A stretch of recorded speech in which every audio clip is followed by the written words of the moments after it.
You're fired. 2 words. That's all it took to crack the foundation of everything I'd built. I sat across from Caleb Monroe, my boss for nearly 8 years, as he delivered the verdict with the same tone he probably used to order lunch. We were in the executive wing of Everline Capital, a top-tier private equity firm in downtown Chicago. My role as a senior portfolio strategist was being phased out due to internal restructuring. Your severance will be more than fair, Caleb added, eyes locked on his laptop. 4 months' salary and full medical coverage through the quarter. I didn't cry. Lena Caldwell doesn't cry, especially not in front of a man who just erased a decade of 70-hour work weeks with a single conversation. I stood, adjusted my navy blazer and walked out of that glass box with every ounce of dignity I had left. Behind me, I could hear the quiet ripple of whispers already making their way through the open concept floor. That's how it worked in this world. Your downfall was everyone else's happy hour topic. At my desk, I packed 10 years of loyalty into a single box, a framed photo of my dog, a coffee mug from my first big deal, and a small snake plan I'd somehow kept alive. My phone buzzed, of course. Is it true? My cousin Sabrina asked, feigning surprise laced with smugness. You really got fired? News travels fast, I replied, voice calm. Oh, Lena, wow, you know how Aunt Valerie is about appearances. Yes. My Aunt Valerie Caldwell, founder and chairwoman of Caldwell Strategic Holdings, had always seen failure as contagious.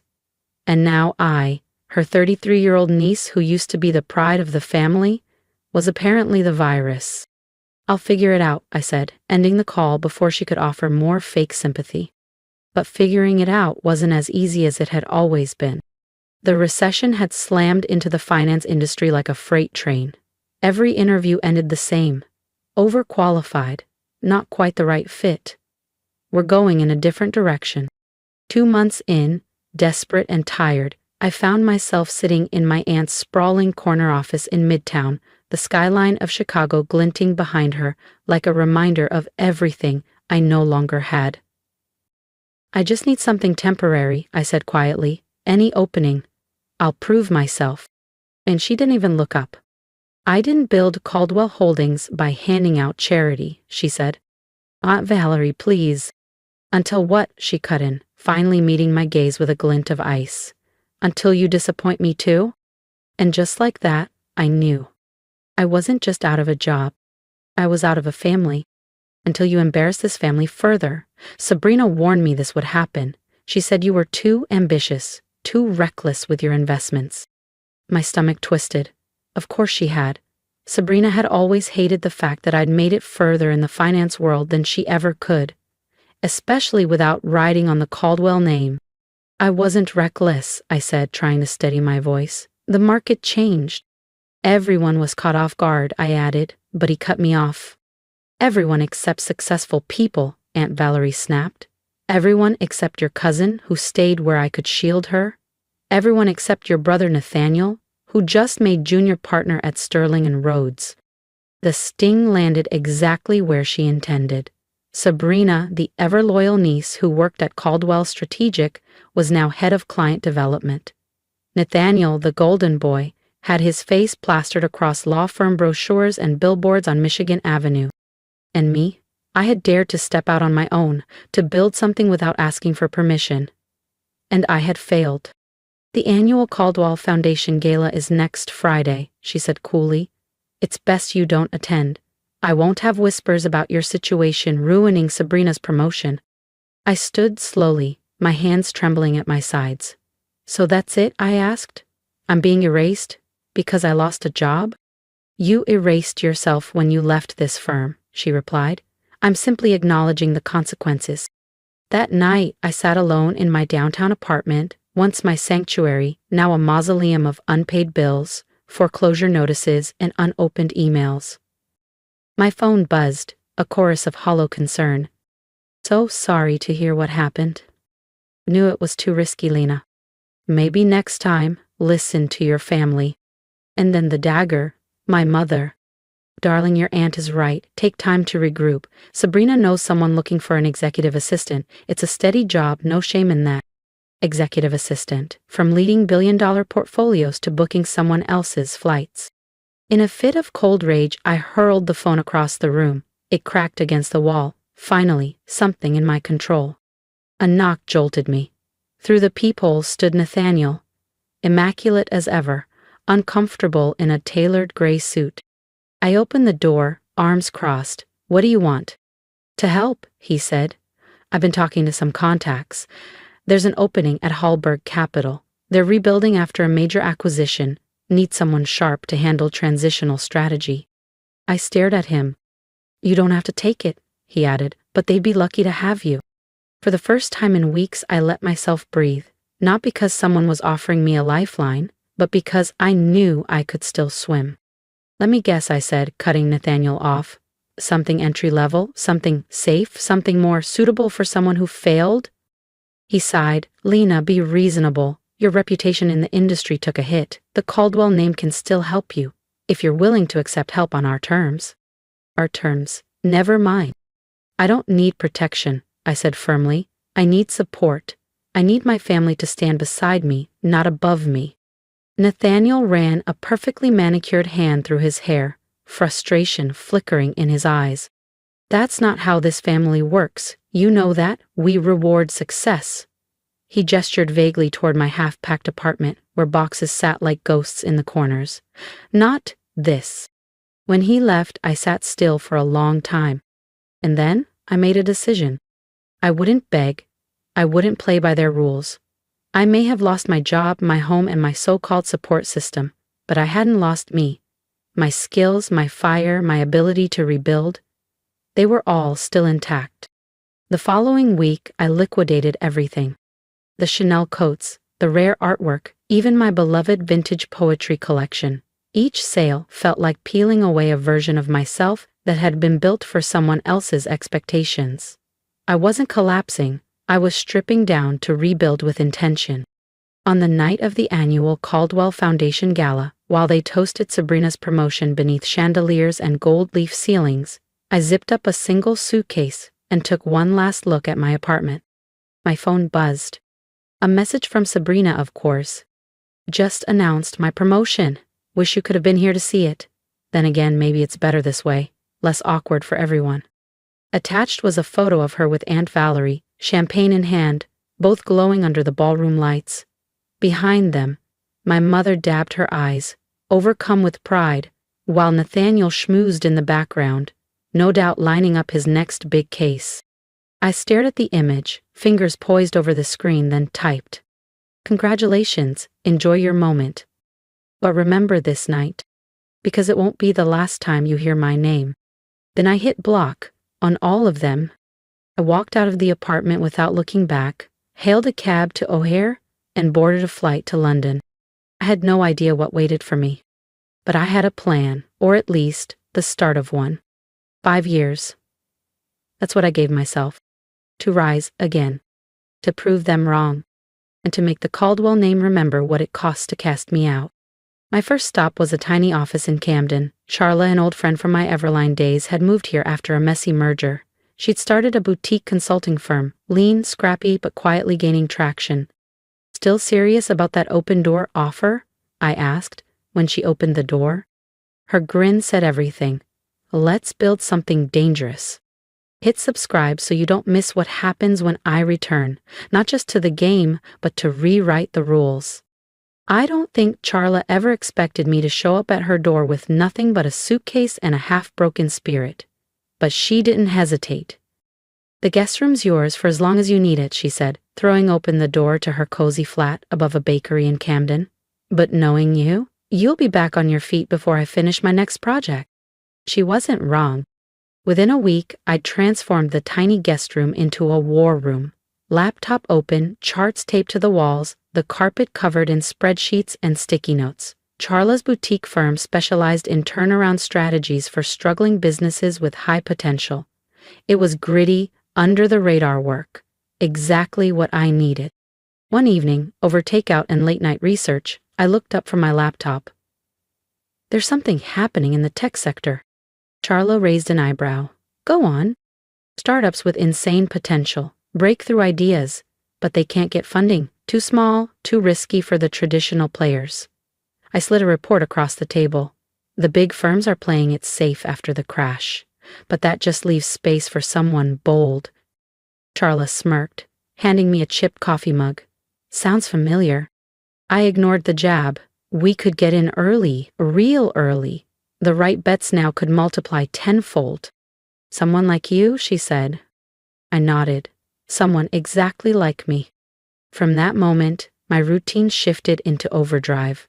By day, I supported Charla's clients, reworking financials, rebuilding models, finding growth paths no one else could see.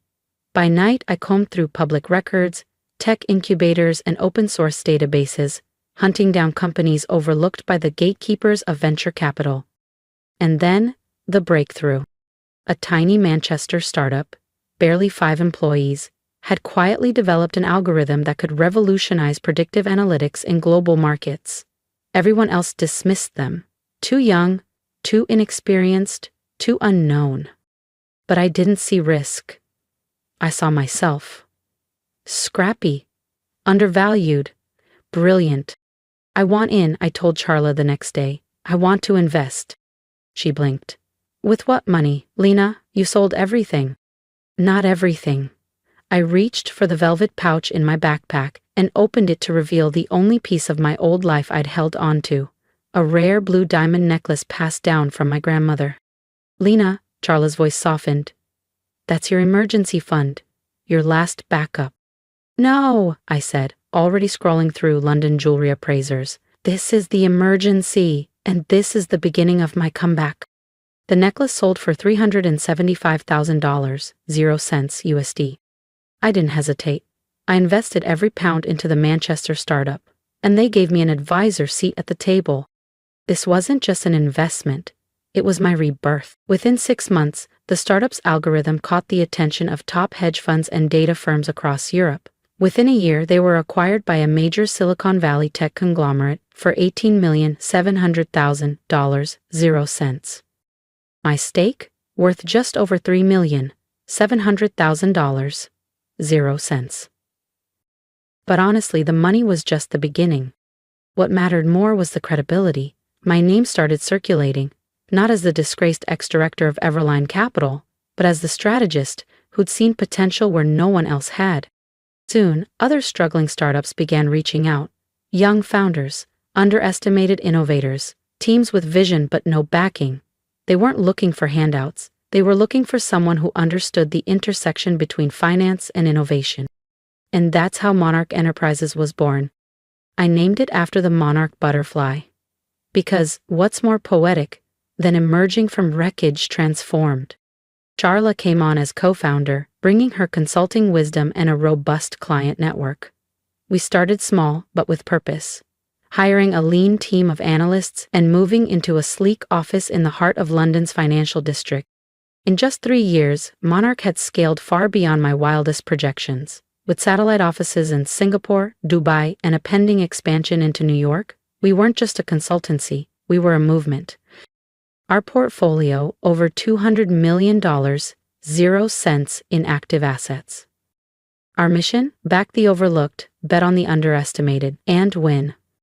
I was in my corner office, skimming through documents from our latest acquisition in Southeast Asia, when my phone rang. Unknown number, New York area code. This is Lena Caldwell, I answered. A voice I hadn't heard in years responded. Lena, this is Caleb Monroe, from Everline. I leaned back, eyebrows raised. I remember. Right, well, he cleared his throat. I'm calling because Everline's in trouble. The market's shifted, and we're struggling to adapt. We've been following your success with Monarch, and we need help. I let the silence sit, sweet, sharp, satisfying. I'm sorry, Mr. Monroe, I said, keeping my tone neutral. Monarch doesn't usually work with firms lacking visionary leadership. You might try an executive recruitment agency. I hear they're great at placing assistants. Then I hung up, smiling. But that moment of satisfaction was shattered seconds later. A new email pinged. The subject line made my blood run cold. Caldwell Strategic faces hostile takeover attempt. I opened the article. A coordinated investor group was targeting my family's firm, citing alleged mismanagement, outdated practices, and questionable offshore dealings. I should have felt vindicated. After all, this was the downfall they once predicted for me. But something felt off.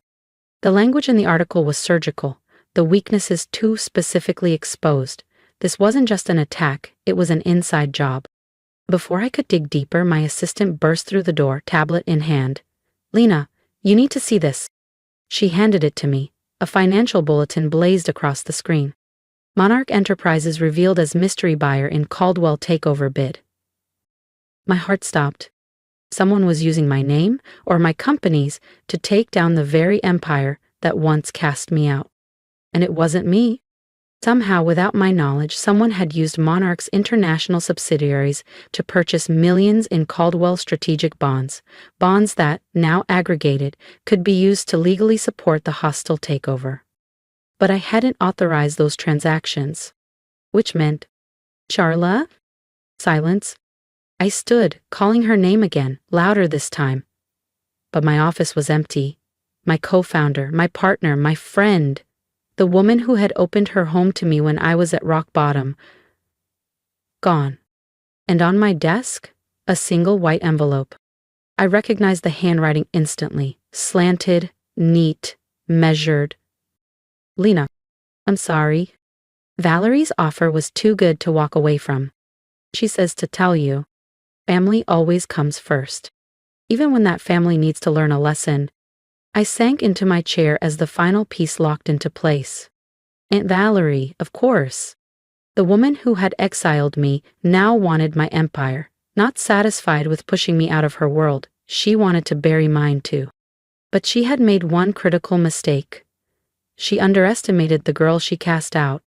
I grabbed my phone and dialed a number I'd never deleted, even when I promised myself I was done with them. "Lena," said Sabrina's voice on the other end, smooth as ever. "Took you long enough?"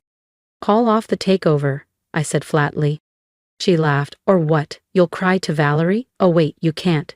You're not in the family anymore." "No," I replied. "But the SEC would love to hear how illegally acquired Caldwell bonds were funneled into Monarch's portfolio using a forged authority code." Silence. "You're bluffing," she said, but I could hear the crack in her voice. "Am I?" I asked. "Check your inbox." Just before calling, I had attached every traceable document. Charla had betrayed me. But she'd also left digital fingerprints all over the shadow companies used in the bond purchase. "What do you want?" Sabrina snapped, the calmness gone now, replaced with fear. I smiled, even though she couldn't see me. "What I've always wanted, a fair shot. And thanks to you, I'm about to get it." "What are you planning?" she asked, urgency rising. "Check tomorrow's financial press. I think you'll find it enlightening." Then I hung up. I pressed the intercom. "Janet? Prep the main conference room. We're hosting some guests tomorrow." There was a pause. "Guests, ma'am?" "Yes, Caldwell Strategic's board of directors." Janet hesitated. "That's your family's company, are you sure?" I turned toward the photo still hanging on my wall. Sabrina's promotion gala, 5 years ago. The champagne, the fake tears, the smirks. That night, they'd celebrated what they thought was my end. They were wrong. "Yes," I said, "it's time for a family reunion." To be continued. The morning of the board meeting broke crisp and golden over London's financial district. From the floor-to-ceiling windows of my office, I watched as the city stirred to life. Buses weaving through narrow streets, pedestrians clutching coffees, and bankers filing into glass towers. In just a few hours, my family would step through these doors, not as the confident Colwells they once were, but as desperate players in a game they no longer controlled. "Miss Caldwell?" Janet poked her head in. "Your brother Nathaniel is here." Of course he was early. Nathaniel had always been the peacemaker, the negotiator. They'd sent him ahead, testing the temperature before the storm. I found him alone in the conference room, pacing. His usually polished demeanor was fraying at the edges, tie loosened, hair slightly tousled. He turned as I entered. For a long moment, we simply looked at each other. 5 years had passed, and yet in this moment, it felt like we were both back in that mahogany-paneled house, divided by titles and expectations. "Lena," he said at last, "you look successful?" I took my seat at the head of the long glass table. "Amazing what being thrown out of your family can do for a woman's ambition." He gave a tired smile. "Victoria's not going to make this easy." "Was she ever?" "She's convinced Aunt Valerie that this is all you're doing," he added, rubbing his temple. "That you're orchestrating some grand revenge plan. That you manipulated Charla into staging this takeover." I laughed. "Sharp, cold, let me guess. Poor Victoria betrayed by the sister she exiled." He didn't answer right away. Instead, he sank into a chair across from me. "I've been reviewing the numbers, Lena. Caldwell Strategic is drowning. Victoria's been covering up losses for years, over-leveraging, doctoring reports. I didn't realize how deep the cracks ran until I looked for myself." I folded my hands. The brilliant legal mind of the family, finally doing due diligence?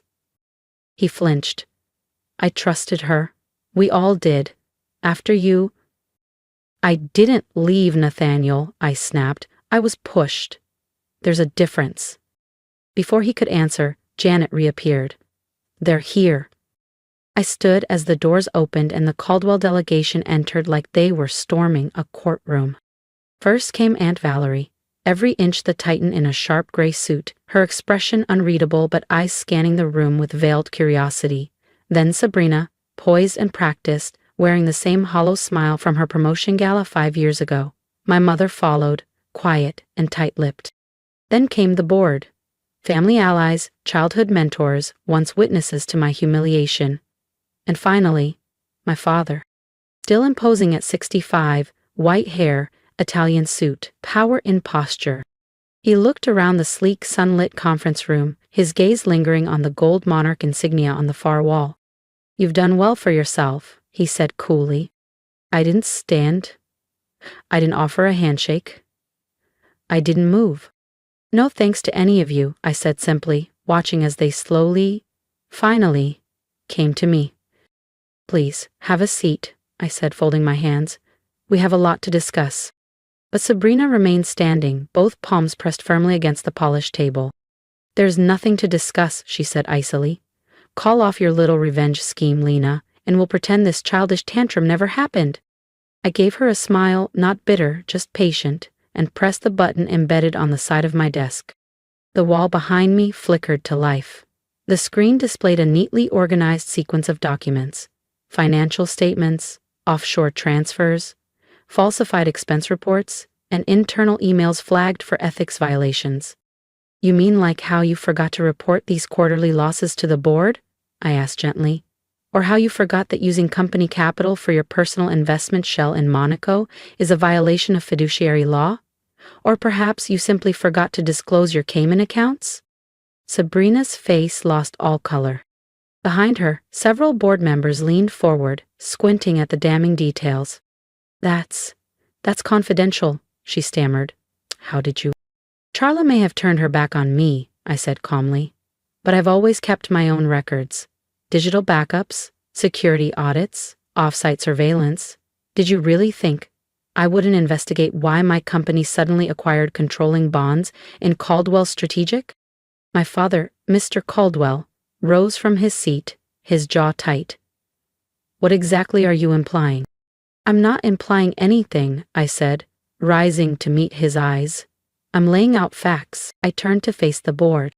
"Sabrina has been quietly siphoning resources from the company for years. The takeover? She orchestrated it. Then she used proxies to make it appear hostile. Her goal was to regain control at a discounted value, after gutting the company's worth. She just needed someone to blame." I touched the screen again. More documents appeared. Wire transfers, VPN traces, false names, all leading back to her. The room exploded into chaos. Voices overlapped, chairs scraped, phones buzzed. Sabrina shouted over the noise, "It's not what it looks like." But her voice was drowned beneath years of evidence scrolling by in real time. "Enough," my father barked. Silence fell. He turned to Sabrina, his expression carved in granite. "Is this true?" For the first time in her life, my cousin had no clever line, no mask. Uncle, I can explain. Mr. Caldwell, one of the senior board members, cut in. If these allegations are accurate, immediate steps must be taken. The Securities Authority won't need to get involved, I said, stepping forward. All eyes turned to me. Not if we resolve this here, today. My father's gaze narrowed. What are you proposing? I walked slowly around the table. Monarch Enterprises will purchase a controlling interest in Caldwell Strategic, will stabilize operations, restructure the debt, and restore transparency. The Caldwell name will survive. And Sabrina, he asked. I looked at her. She'll resign, effective immediately. You can't do this, she whispered. Actually, I said, smiling, I can, and unlike you, I'll do it legally. My father sank into the leather chair across from me, and for the first time in my life, he looked his age, every bit of his 65 years. The fire, the presence that once filled every room he entered, was gone. You're taking control of my company? He asked, voice raw. After all this time? No, Dad, I replied gently. I'm saving your company. There's a difference. I returned to my seat, folding my hands. You have 1 hour to decide. Otherwise, these documents go to the regulatory authorities, and the Caldwell legacy becomes a textbook case in corporate negligence. He didn't argue. He just nodded, slow, reluctant, and left the room with the board trailing behind him. That next hour was the longest of my life. I sat alone in my private office, the city of London buzzing below me. From my window, red double-deckers and black cabs drifted through streets I used to walk in quiet anonymity. Now, I sat on top of it all. Nathaniel stopped in briefly. For what it's worth, he said softly. I'm sorry. For not speaking up 5 years ago. For not seeing what Sabrina was doing. For all of it. I nodded once but said nothing. Some wounds ran deeper than apologies could reach. Eventually the door opened again. My father stepped inside. He didn't say anything at first, just looked around my office, the sleek desk, the monarch crest, the city at my back. The board approved your proposal, he said stiffly. Sabrina has resigned. The restructuring will be announced first thing tomorrow. I turned to face him. And? His eyes met mine, and for the first time, they didn't hold judgment, or skepticism, or condescension. They held respect. And, he paused, swallowing hard, I was wrong. About you. About everything. Yes, I said quietly. You were. He moved to leave, then stopped, his hand lingering on the doorframe. That night at the gala, when we toasted Sabrina's promotion, I looked up, remembering, you said we'd hear your name again. I did. I didn't believe you then, he admitted, voice cracking. I couldn't imagine this. He gestured around the room. I couldn't imagine you proving me wrong so spectacularly. And then he left. I sat in silence, emotions surging, relief, exhaustion, pride, something like grief. I had won. On my terms. I was no longer the exile. I was Lena Caldwell, founder of Monarch Enterprises, and the woman who turned legacy into leverage. But the victory felt heavier than I'd expected. A soft knock interrupted my thoughts. It was my mother. She hovered awkwardly in the doorway. The caterers called, she said. They wanted to confirm for Sunday dinner. I blinked. Dinner? We've missed so many, she said, fidgeting. I thought, maybe, if you're not too busy. I looked at her, really looked. The worry lines, the gray near her temples. 5 years had aged us both. How much had she known? How much had she silently regretted? I hesitated. I'll check my schedule, I said. Then softer. But maybe. She nodded, understanding that, for now, this was all I could give. Change doesn't happen in a single conversation, and trust, once fractured, doesn't heal with apologies alone. It takes time, and this was a beginning. 1 month later, I sat in what used to be my father's office, now mine, at Caldwell Strategic's Manhattan headquarters. The view of New York City was exactly as I remembered it. Vast, glittering, full of noise and ambition. But everything else had changed. Sabrina had fled to the Cayman Islands, living off whatever she'd managed to tuck away in her offshore accounts before the walls closed in. Nathaniel had returned to his law firm, quieter, humbler, and for the first time in years we were rebuilding a real relationship. One call at a time. My father had stepped down from the CEO position. He still came into the office, but in an advisory role. Our weekly meetings were less formal now. We talked numbers, strategy, and slowly, hesitantly, family. It wasn't forgiveness, not yet. But it was something close. Monarch Enterprises continued to soar, now globally recognized not just for its portfolio but for how it had salvaged one of New York's most storied institutions. As for Charla's betrayal, yes, it had cut deep, but it taught me how to lead with eyes open, heart guarded, and principles intact. That morning, Janet, still loyal as ever, brought in the day's papers. Headlines praised Caldwell Strategic's resurgence. Analysts credited Lena Caldwell's razor-sharp turnaround strategy, but it was a small envelope placed carefully on top of the stack that made me pause. Inside, an invitation to next month's Caldwell Foundation Gala, and at the bottom, in my father's familiar handwriting, "This time, you're not just invited. You're the guest of honor." I smiled. 5 years ago, I'd left this city with a suitcase, a cracked heart, and a promise to prove them all wrong. But I hadn't just proven them wrong. I'd proven myself right. I picked up my phone and dialed my mother. "About Sunday dinner," I said when she answered. "I'll be there."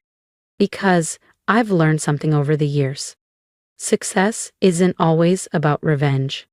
Sometimes real strength lies in letting people admit they were wrong, and knowing when to rebuild instead of destroy. I gazed out at the skyline, remembering the woman I used to be. She wanted payback. What she found instead was redemption, not just for herself, but for an entire legacy.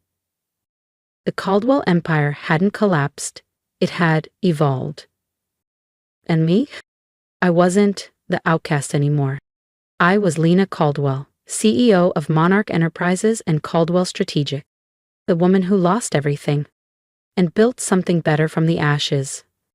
The prodigal daughter hadn't come home to beg for scraps. She came back to rebuild the house. And this time, it was built to last. This wasn't just a story about revenge. It was about rising, rebuilding, and reclaiming your worth when no one else sees it. If something in my journey spoke to you, I'd love to hear it. Drop a comment below. Share your story, your comeback, or the moment you realized your value. And if you're still in the fire, don't give up. Your strength isn't in how loud you fight. It's in how quietly you rise. Subscribe if you believe in second chances and self-made triumphs, because this is only the beginning.